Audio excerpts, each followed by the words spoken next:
In section 6.4b, we are going to factor by grouping. So the very first step is what we did yesterday, which is to pull out the GCF if possible. Now, it's not always going to be possible to pull out a GCF, but in this particular case, we're going to look at the smallest number and write the factor, so 1 and 2, and those are the only numbers we're going to try to divide by 50. So if it works for the smaller ones, we'll list their factors and then pick out which ones will divide the larger ones.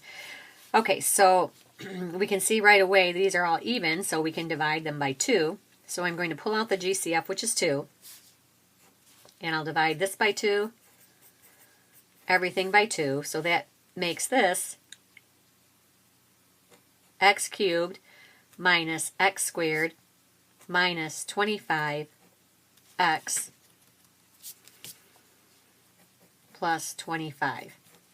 Now we're going to do the grouping, so this is a factor here. I'm going to put a square around it so I remember to write it down as a final answer with the final answer.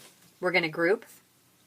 Now grouping means we're going to just look at 2 of them at a time and find the GCF instead of all 4 of them now, because we took the GCF out of all 4 of them. Now we're going to break it down. So let me just put this over here. And we can see that an x squared is common to these two, so we're going to pull out an x squared. And that leaves us with x minus 1. And then always write this sign down here. And we can divide both of these by 25.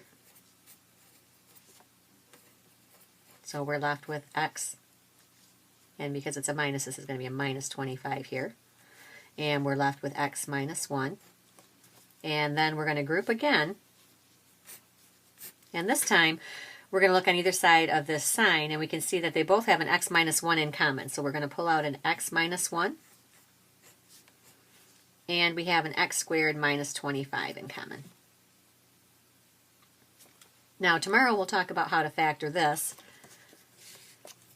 And so I'm just going to write it down today, but we need to bring this 2 back down. We have x minus 1, and this will factor into x minus 5, x plus 5.